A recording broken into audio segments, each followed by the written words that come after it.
Boa tarde, meninos. Tudo bem com vocês? Como foi de feriado?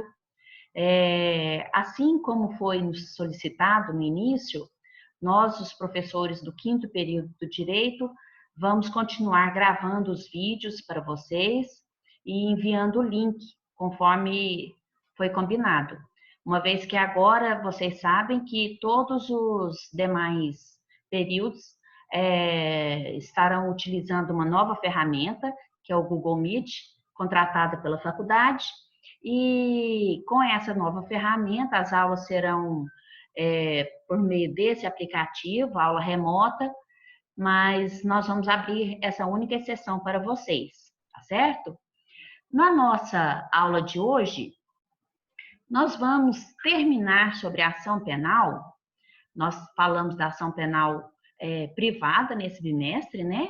Falamos da ação penal privada propriamente dita, falamos da personalíssima, com todas as suas características, falamos da ação penal privada subsidiária da pública, e um tópico bem interessante, bem importante, que a gente não pode deixar de passar para terminar sobre isso, é sobre a extinção da punibilidade, certo? A extinção da punibilidade, ela é um instituto do direito material, mas ela é tratada no direito processual. É bem interessante isso também. O que vem a ser a extinção da punibilidade? É a forma onde extingue a punibilidade, a pena do infrator. Como que você pode extinguir de outra forma que não seja ele pagando a pena dele, não é? Por quê? Porque a pessoa vai extinguir a sua punibilidade, geralmente vem no processo, vem no final, vocês vão ver, do processo criminal, a extinção da punibilidade declarada pelo Ministério Público, pelo juiz, pedida pelo Ministério Público, declarada pelo juiz, de acordo com o cumprimento da pena. Esse é o normal, certo? Agora, particularmente dentro das ações penais privadas, nesse caso, nós temos outras formas de extinção de punibilidade, que vocês vão ver hoje. Uma das formas que serve tanto para ação penal pública, incondicionada, condicionada à representação, ou ação penal pública de iniciativa privada, nas três características dela, propriamente dita, seja na personalíssima, seja na subsidiária da pública, uma que é prevalente em todos os tipos de ação, nós temos o quê? Como que extingue a punibilidade que não seja por meio do pagamento da pena? A morte. Aqui nós estamos falando na morte do infrator, certo? Não misturem com aquela situação que eu falei da sucessão processual, que é com a morte do ofendido na ação penal privada, né? Na morte do ofendido, poder entrar o seu sucessor, que é o CAD. Lembram? Aquilo ali é ofendido. Aqui nós estamos falando em extinção da punibilidade. Quem é o que vai sofrer a punição é quem cometeu o crime e não o ofendido, a vítima. A vítima, com a morte dela, terá a habilitação dos seus sucessores. Aqui nós estamos falando da extinção de punibilidade, tá? Então, a primeira e mais importante de todas, que vocês têm que entender, é com a morte. A pessoa morreu, acabou. Não há que se falar. Não estende a punição para seus sucessores, para a família. Não há que se falar em prorrogar essa punição, tá bom? Então, extingue a punibilidade com a morte. Essa é a primeira. Agora, nós temos dois outros tipos de extinção de punibilidade, que são a renúncia e o perdão. A renúncia e o perdão, elas são exclusivas das ações penais privadas. Não há que se falar numa ação penal pública incondicionada, onde o Ministério Público é o dono da ação, ele que vai entrar com a ação de ofício, né? Ele que vai tomar conta dessa ação. Não há que se falar da vítima chegar e falar, olha, eu quero renunciar ao meu direito, eu quero perdoar o infrator. Não, isso só cabe, esses dois institutos, essa extinção, só caberá na questão da ação penal pública privada. Em quais delas? Propriamente dita e personalíssima. Também não existe perdão e renúncia na ação penal privada subsidiária da pública, tá bom? Então, lembrem-se disso. Primeira forma de extinção da punibilidade, a morte. Essa é para todos os tipos de ação. Segunda, nós temos a renúncia, que é unicamente para a ação penal privada propriamente dita e a ação penal privada personalíssima, ok? Nesse caso, nesses dois únicos casos, caberá a renúncia. Como que é a renúncia? O que é a renúncia? A renúncia, meus queridos, é uma manifestação de vontade que pode ser da forma expressa ou tácita. Vocês já viram essa nomenclatura antes, né? O que vem a ser uma manifestação de vontade expressa? A manifestação de vontade expressa é aquela que você vem e vai redigir, certo?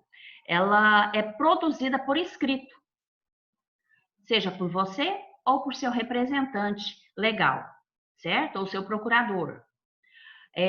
Então, você vem até o processo e redige a sua manifestação expressamente, que você quer renunciar ao seu direito de punição, querendo extinguir a punição do seu ofensor. Isso nas nossas ações propriamente dita, privada propriamente dita ou personalíssima, tá certo? Ou tácita, nós falamos que pode ser essa manifestação, ela pode ser expressa ou tácita. Expressa é por escrito. Tácita é o quê? Quando a sua atitude ela é divergente da sua vontade. Você quer processar uma pessoa, você está processando, mas no mesmo tempo as suas atitudes são de pessoa que está renunciando ao seu direito, você está tratando essa pessoa com normalidade, não é aquela pessoa que te ofendeu, que praticou uma infração, que foi contra a sua intimidade, a sua honra, você está frequentando os lugares junto com ela, está mantendo uma amizade, então não justifica. Isso é uma renúncia tácita. E aí é fácil de ser provado e essa pessoa também consegue a extinção da punibilidade. Um detalhe importante nesse momento, meus queridos, é falar que a renúncia é uma manifestação unilateral. O que significa dizer isso? Quando o ofendido ou a vítima quer renunciar, esse é um ato unilateral. Ele pode simplesmente, se ele quer uma renúncia expressa, ele vem até o processo, manifesta no processo, né? Ele ou seu procurador ou representante legal, como eu disse, manifesta e então o juiz vai analisar o seu pedido de renúncia e extinguir o processo, extinguir a punibilidade, consequentemente, o processo, certo? Então, meninos, não depende de que o ofensor ou aquele infrator que praticou aquele crime, ele venha e aceite a sua renúncia. Não importa. Você está renunciando e ele simplesmente vai extinguir a punibilidade dele. Às vezes a gente fala, quem que não queria uma renúncia num processo? Muita gente. Muita gente se sente ofendido e fala, mas eu não pratiquei, eu vou provar que eu não pratiquei isso, que eu não ofendi, que eu não difamei, que eu não injuriei essa pessoa, e ela está me fazendo passar por esse vexame de ir até um fórum, de ir até uma delegacia, e agora ela vem e renuncia ao direito dela, simples, puramente assim. Tem gente que realmente coloca obstáculo num pedido de renúncia da vítima. Mas lembrem-se desse detalhe, que a renúncia é uma forma de extinção da punibilidade, a qual a vítima ou o ofendido não depende da concordância do ofensor ou do infrator, tá bom? Ele só tem que manifestar, seja expressamente, seja tacitamente, e esse pedido vai chegar até o juiz e o juiz vai extinguir a punibilidade desse infrator e, consequentemente, a ação, ok? Passado esses dois tipos de extinção de punibilidade, nós temos um terceiro. O terceiro tem como nome o perdão. Um é renúncia, ato unilateral. Não se esqueçam dessa diferenciação. Perdão é um ato bilateral. Complicado, né? Tanta coisa diferente que esses doutrinadores colocam para a gente decorar e que vem e cobram da gente em provas, cobram da gente na prova da ordem, certo? Mas lembrem-se disso.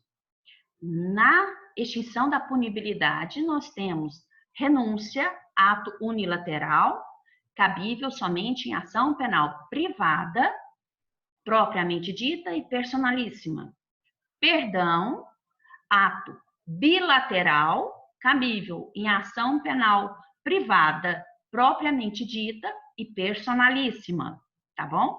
Também não cabe na ação penal privada subsidiária da pública, certo? Só nas duas primeiras. O perdão é um ato bilateral. Como assim, Ana?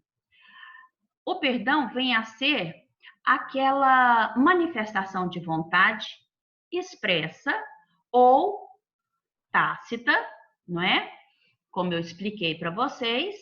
Contudo, esse pedido de perdão, ele precisa da manifestação da outra parte, da aceitação da outra parte.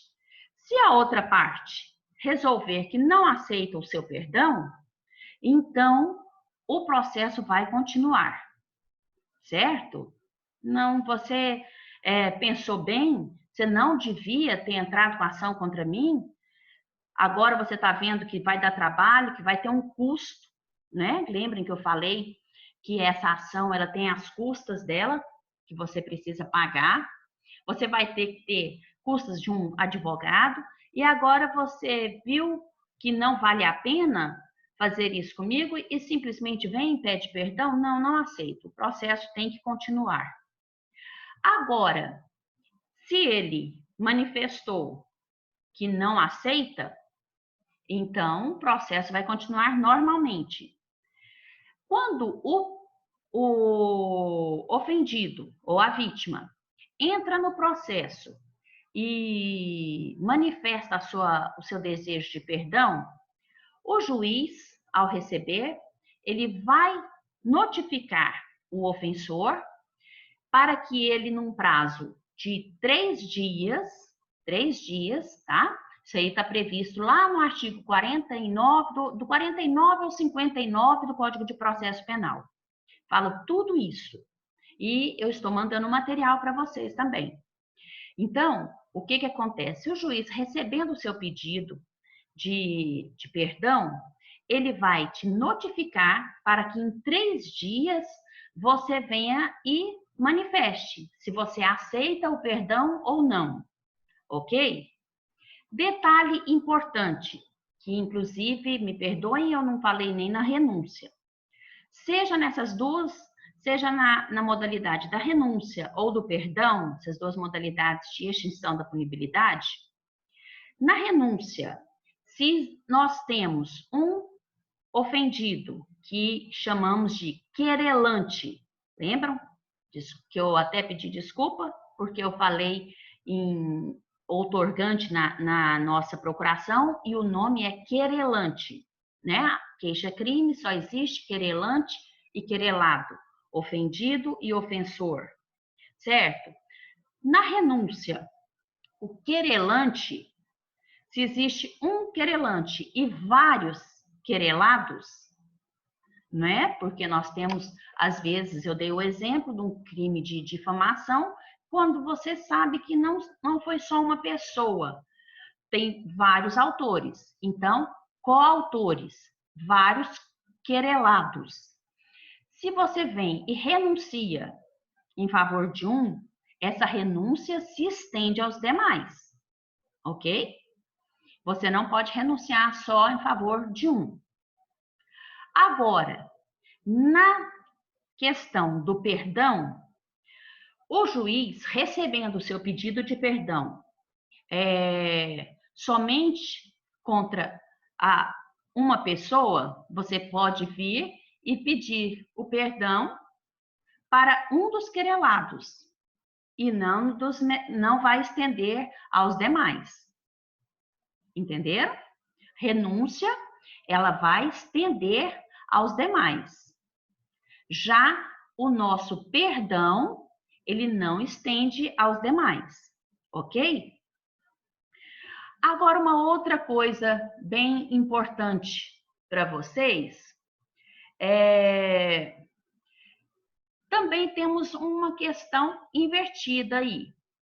Você pode ter vários querelantes e um querelado, certo?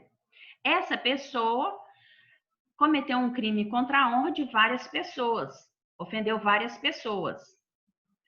Aí, esses querelantes, né?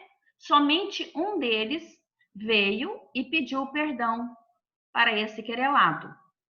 Esse querelado vai dizer se ele aceita ou não. Muito bem, ele aceitou. A ação vai continuar em nome dos demais querelados, certo? Entenderam? Quando nós temos um querelante, vários querelados, né? Um ofendido com vários ofensores, infratores, que são os querelados. Você vem e pede e renuncia em favor de um.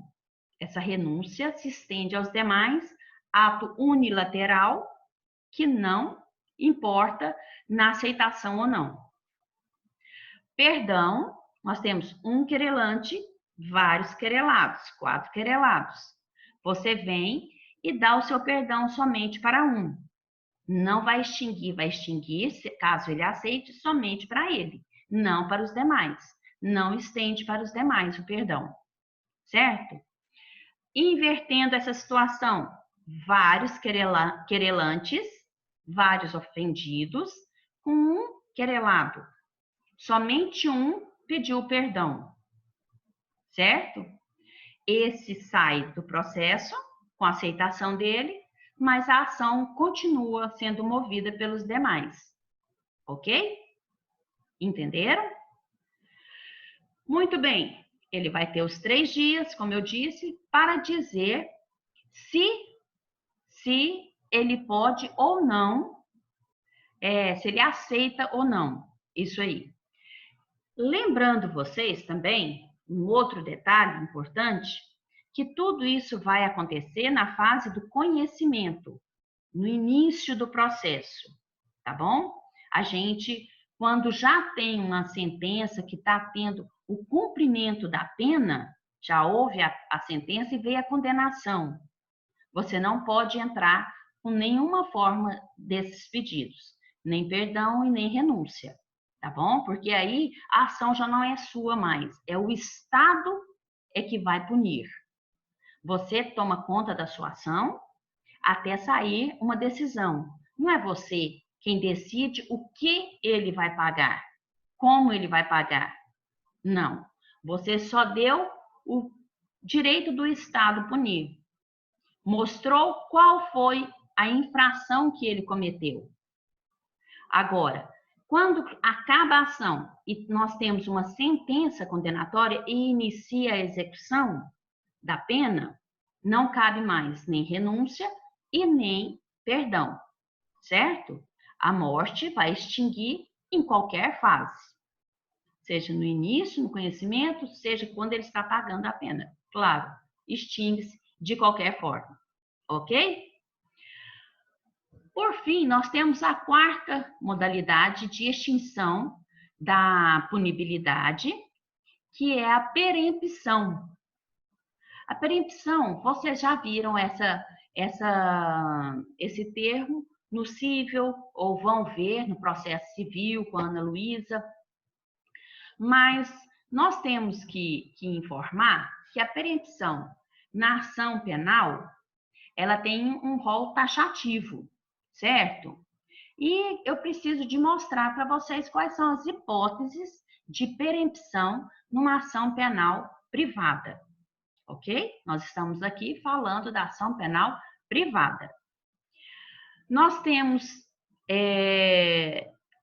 a extinção por meio da perempção numa primeira situação, qual seja quando o ofendido, que é o querelante, quando o ofendido deixar de dar andamento no processo, caso tenha que manifestar, fazer qualquer coisa no processo, qualquer ato pedido pelo juiz, ele deixar de cumprir esse andamento por mais de 30 dias. Ele abandonou o processo, mais de 30 dias, a pena é a extinção da punibilidade, ok? Segunda situação de perempção. Quando eu disse para vocês que o ofendido ou o querelante vem a falecer, eu disse para vocês que cabe aos seus sucessores habilitarem no processo, não é? Na ação penal privada. Os sucessores é aquele CAD, cônjuge, ascendente, descendente e irmão, ok? Muito bem. Como que funciona? O juiz tem que adivinhar que aquela pessoa que iniciou uma queixa-crime, ela faleceu? Ou ele tem que procurar quem são os sucessores, alguma coisa assim? Não. Como que funciona? A partir da morte da pessoa, da morte do querelante, 60 dias após, caso um dos sucessores não tenham habilitado no processo, extingue-se a punibilidade pela perempção, que é a perda do direito, tá? Vocês lembram disso no processo civil, que a perempção nada mais é do que a perda do direito, né? De entrar com essa ação. Então, essa é uma das formas. 60 dias contados a partir da morte, certo?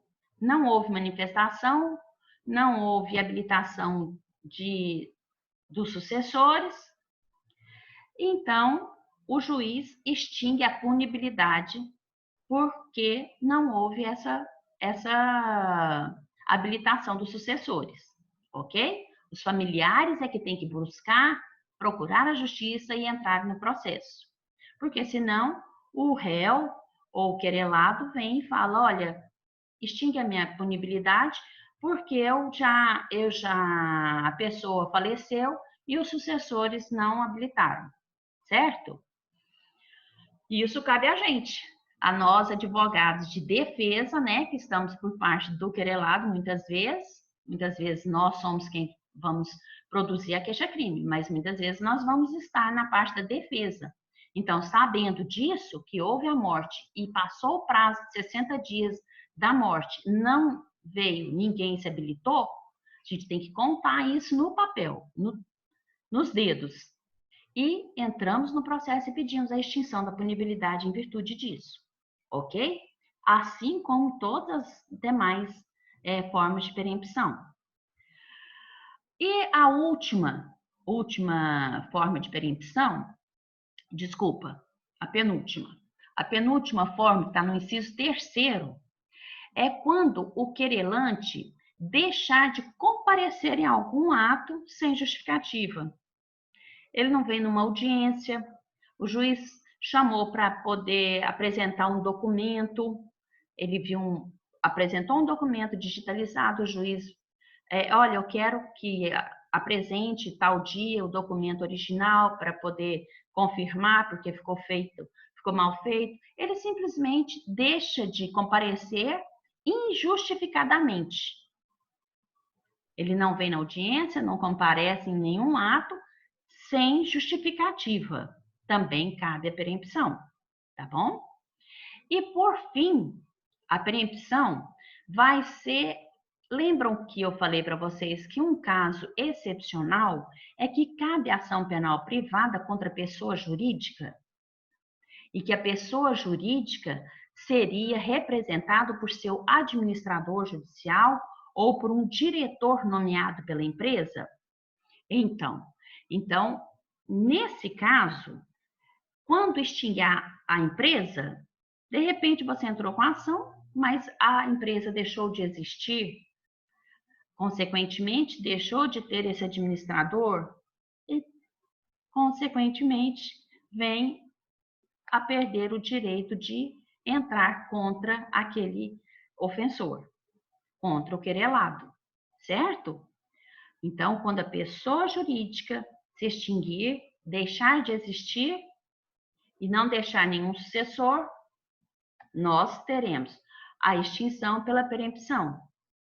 Porque, nesse caso, se houver o sucessor do administrador, por exemplo, aí a gente pode, do dono da empresa, aí a gente pode sim invocar aquela situação que eu falei mais cedo. 60 dias, volta, vem e aparece a pessoa, tá? E habilita no processo. Muito bem, meninos. Então, falando para encerrar a nossa ação, é praticamente isso, a extinção da punibilidade. São as questões mais importantes e mais interessantes que eu trouxe para vocês, certo? Agora, nós precisamos falar com vocês de mais uma questão. É a nossa ação civil ex delito. Ai, Ana, mas nós estamos em processo penal, você vem falar para a gente de ação civil? Ah, essa para mim é a melhor de todas. É que eu amo falar sobre o quê? A nossa ação civil ex delito. Por quê? Porque ela é incomum, porque ela não é conhecida, porque a maioria dos advogados não tem noção do que significa e como que pode ser usada. Ex delicto é além do delito. Em que momentos que a nossa ação civil ex delito é invocada, é proposta? Sempre que um ilícito penal também é um ilícito civil, ou seja, à medida que o ilícito penal ele vem e causa danos para a vítima, olha que bacana, tão comum, tão normal, não é? Ela causa danos para a vítima, independente do direito do Estado de punir, você vem e pede a sua reparação do prejuízo suportado. Recentemente, na mudança do nosso Código de Processo Penal, nós tivemos o quê? A apresentação da execução da sentença penal. Olha que Que loucura. Como assim? Execução da sentença penal na justiça no cível? É ação ex delito também? Ou seja, você pede o cumprimento da sentença no cível. Sempre que a gente vai para uma audiência, vocês vão ver que o juiz pergunta sempre assim para a vítima: a senhora teve algum dano? Como assim, doutor? Ah, houve o arrombamento, quebrou uma porta, quebrou alguma janela, na hora que foi, o que ele roubou? Quanto que valia? Foi devolvido?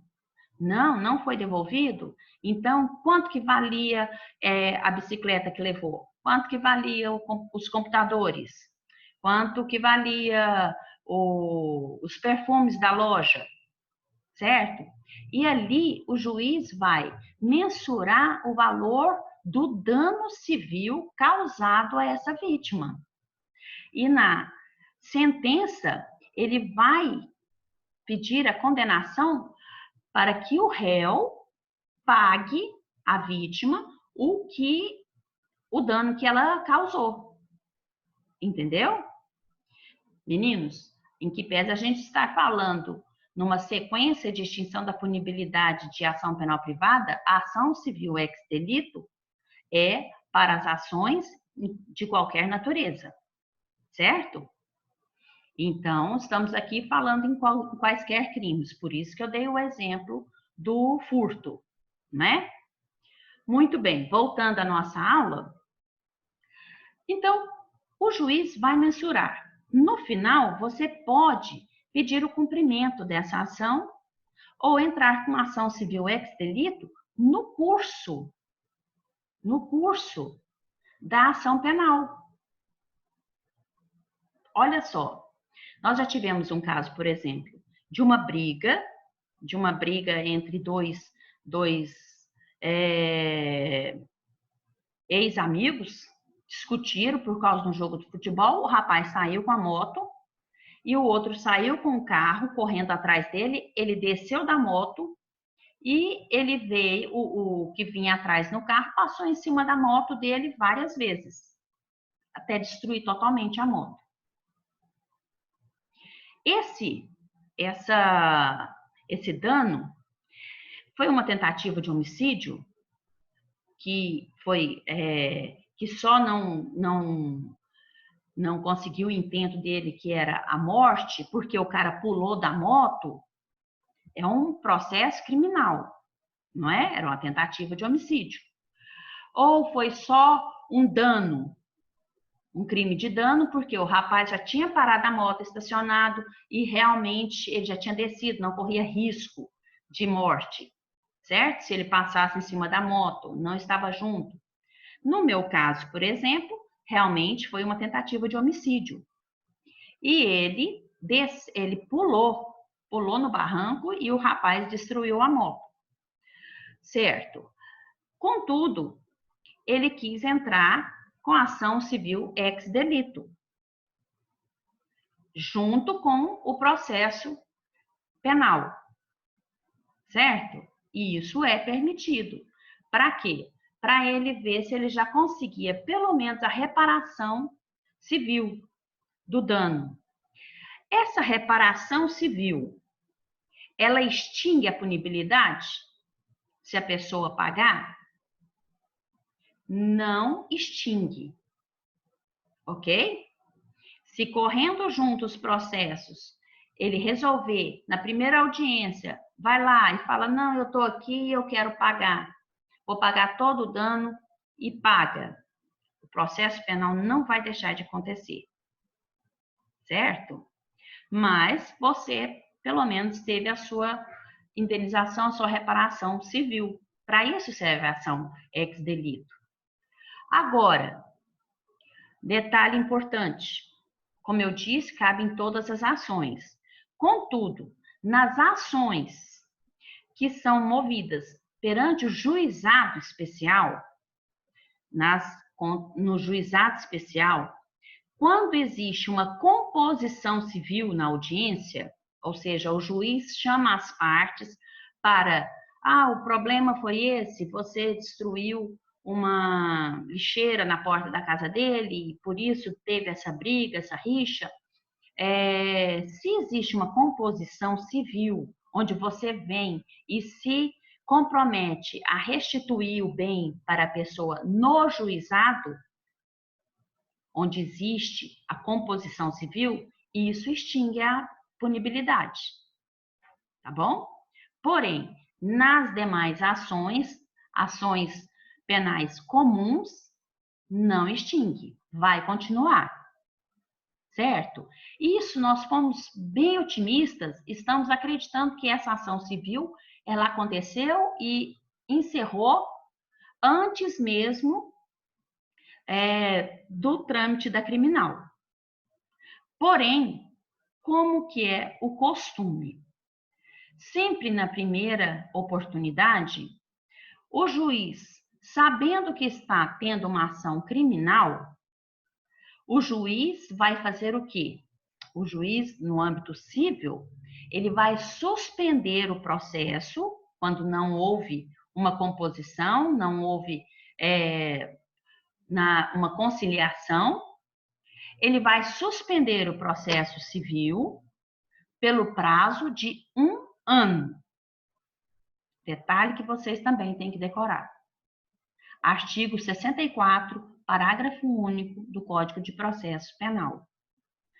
Ação ex delito, civil ex delito, o juiz, sabendo da ação penal que você vai ter informado e não tendo nenhuma conciliação, né, entre as partes, o juiz vai estender o prazo improrrogável de 1 ano para aguardar a sentença do criminal. Por quê? Porque a sentença absolutória, o que é uma sentença absolutória? É aquela que a pessoa consegue a absolvição dela por alguns motivos. A sentença absolutória, ela faz coisa julgada no cível. Então, não há que se falar em reparação, em ação ex delito, se ele foi absolvido, não é, no penal, certo? Então, nós temos todas essas questões. O juiz suspendeu, saiu uma sentença absolutória, e isso nós estamos embasados no artigo 65 do Código de Processo Penal. O juiz, saindo dessa questão da sentença absolutória, o juiz faz coisa julgada no cível, extingue. Vamos acabar com essa ação aqui porque ele foi absolvido. Isso em regra. Mais uma vez, em regra. Nosso direito penal, ele é o quê? Cheio de exceções. Não é mesmo, meninos? Então, em regra, vocês, baseados nesse artigo, em regra, a sentença absolutória no âmbito criminal faz coisa julgada no âmbito civil, que é onde nós estamos movendo a nossa ação civil ex delito, certo? Em regra. Então, quais são as exceções? Vamos lá. Vamos relembrar lá no nosso direito material as nossas excludentes de licitude. Vocês já viram como eu gosto de falar e sempre a gente está falando e lembrando vocês da aula lá no começo, lá no terceiro período, da excludente de licitude, que muitas vezes te concede um direito de uma sentença absolutória para o seu cliente, que é a coisa mais almejada por um advogado de defesa, para um advogado criminalista. Então, vamos voltar nelas de novo. E eu vou mostrar para vocês que ela aqui é uma exceção na ação civil ex delito. Por exemplo, nós temos uma sentença absolutória onde esta pessoa, esse réu, Ele foi absolvido no criminal, por quê? Porque o advogado dele alegou um estado de necessidade, ou seja, o motivo dele ter praticado aquela infração foi pelo estado de necessidade dele. E aí o juiz, pelas provas, vem e dá uma sentença absolutória. Vamos ver um caso recente nosso. Nossa pandemia. Esse horror que a gente está vivendo. De repente, é um pai de família que está com seu filho passando muito mal, muito ruim, e ele soube que em uma única farmácia tem o remédio que possibilita a melhora do filho dele. Ele vem naquele estado de necessidade, porque não tem como comprar, não tem como conseguir com outra pessoa, arromba a farmácia à noite, quebra a porta da farmácia, rouba o remédio, furta o remédio e leva para salvar a vida do seu filho. Ele não vai responder pelo processo? Vai. Ele vai responder. Por quê? Porque ele cometeu o crime de furto. E ele causou um dano para essa pessoa. Porém, meus amigos, ele vai ter a sentença absolutória dele, porque foi muito bem justificada, muito demonstrada pelo seu advogado de defesa, a necessidade que ele estava, o estado de necessidade, e o juiz vai entender que cabe a ele essa excludente de ilicitude e vai absolvê-lo. Agora, essa sentença absolutória, quando for para o juiz cível, o advogado do cível, que é do ofendido lá, da pessoa, da vítima, ele vai ter que informar o seguinte: em que pese ele ter sido absolvido invocando uma excludente de ilicitude, que é o estado de necessidade, o dano continua o mesmo. O dono dessa farmácia não poderia arcar com o dano de colocar uma nova porta de vidro que custa uma fortuna. Então, esse juiz, ele vai sim dar continuidade na ação civil ex delito, mesmo com a ação penal absolutória, com a sentença absolutória. Entenderam? Não é bacana isso? É a pessoa, é a exceção que eu estou explicando para vocês. Mesmo com uma sentença absolutória que, em regra, faz coisa julgada no cível, desde que essa vítima não tenha culpa do que aconteceu, ela não tem que arcar com esse dano. Então, cabe a ela, sim, receber o seu dano civil, certo? Uma outra excludente de ilicitude que causa, muitas vezes, que dá ensejo numa sentença absolutória, no criminal, é quando um réu consegue absolvição por uma legítima defesa putativa. Lembra que a gente conversou? O que é a legítima defesa putativa?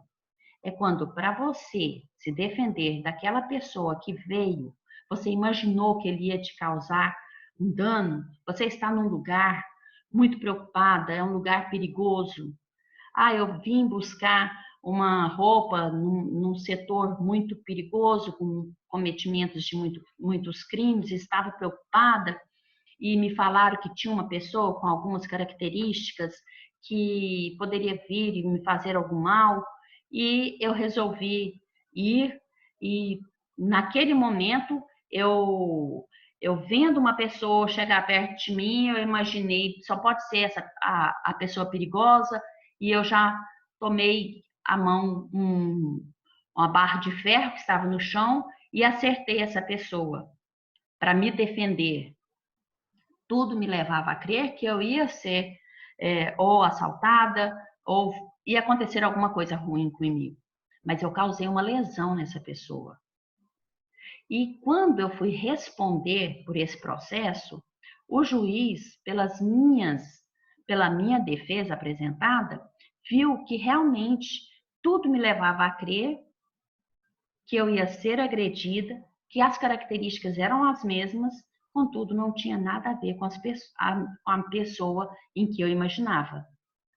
Mas eu consegui uma boa defesa, o quê? A sentença absolutória por legítima defesa putativa. Agora, essa pessoa, essa vítima, que não tinha nada a ver com isso, foi para o hospital, era um trabalhador braçal, que recebia lá os seus R$ 150, trabalhava como servente pedreiro, R$ 150 por dia.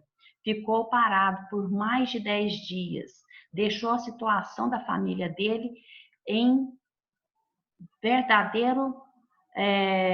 verdadeira dificuldade financeira. Eu não posso entrar no cível com uma ação civil ex-delito? Não me causou um dano cível? E o juiz não pode me pagar? Ele vai condenar. Você foi livre, ficou absolvido no criminal. Mas se você tiver que ir para o cível, você vai ser condenado lá sim. Ao quê? A indenizar pelo dano que você causou àquela pessoa. Viu tanto que é bacana, o tanto que é importante essa ação civil ex-delito? Muita gente, quando são coisas pequenas, quando são coisas, ele simplesmente quer a reparação, ver o que o Estado vai fazer por ele, vai querer que esse Estado condene essa pessoa, mas e aí, o seu dano material, como que fica? Você tem que ter direito a essa reparação. E não pense você que, por exemplo, nossa, mas que coisa sem lógica, Ana. A pessoa que entrou dentro da minha casa é um criminoso contumaz. Ele já assaltou, ele faz roubos, ele anda armado. Você acha mesmo que eu vou entrar com uma ação contra ele? Para ele me pagar? Ele que está lá dentro do presídio? Não generalizem. Lembrem-se de vários tipos de crimes. Lembram que eu falei para vocês? Da amplitude do direito criminal, da maravilha que é, não é? Eu não estou contando para vocês sobre um caso de duas pessoas, cidadãos, que por uma briga comum de um jogo, não eram dois criminosos. Um causou um dano para o outro. Foi uma coisa de momento. E o processo no cível correu completamente independente. Certo? E essa pessoa teve a indenização, teve a moto dele de volta. Um dono de uma farmácia com um pai, um homem trabalhador, só que desesperado para salvar o seu filho, ele não é um criminoso, quanto mais. E ele vai, depois de ter salvo o filho, vai poder pagar isso aqui. Ele foi absolvido aqui. Tinha justificativa, mas ele vai poder pagar. Eu, uma advogada, que fui na casa de uma pessoa e realmente, como a legítima defesa putativa, com medo, imaginando que fosse um criminoso, eu acerto uma pessoa, eu consigo a minha absolvição, eu vou pagar pelo tratamento dela. Eu pratiquei um crime. Todos nós podemos, às vezes, praticar ou passar por uma situação dessa de vítima, onde nós podemos buscar, no âmbito civil, uma reparação causada pelo dano penal. Viu a magia dessa ação? Só que a nossa ação, assim como as demais, ela tem custas, certo? E vai depender de você comprovar a sua hipossuficiência para você conseguir que o Estado te isente de custas. Mas isso é outra situação, outra história, ok? Então, isso é o que eu quero passar para vocês. O que vem a ser a ação civil ex delito, a magia dessa ação. Ela pode ocorrer concomitantemente. O juiz, vendo que não vai ter nenhuma forma de conciliação prévia, ele vai suspender e aguardar essa decisão criminal. Lembrando vocês que essa decisão criminal, ela não pode vir, ela não pode, ela virá, se for absolutória, e vai fazer coisa julgada no âmbito civil. Porém, nós temos as nossas exceções da nossa sentença absolutória, quando são questionadas as excludentes de ilicitude e, como eu disse para vocês, a vítima, ela deixa de ter qualquer ligação e continua com seu dano. Então, essa vítima merece, sim, a reparação do seu dano.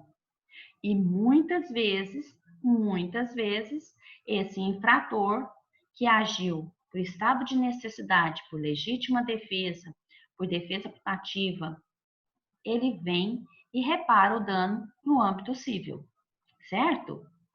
Uma última importante forma também, que não extingue o seu direito no ex-delito, é quando você inicia um inquérito. Lembram que o delegado às vezes vem e fala, olha, evitar tanto problema, eu sei que lá na frente vai ter um perdão judicial, ou o juiz vai dar uma sentença absolutória e eu vou pedir o arquivamento desse inquérito, vou mandar um relatório para o juiz e o juiz vai... Ou então, desculpa, vamos dar um outro exemplo.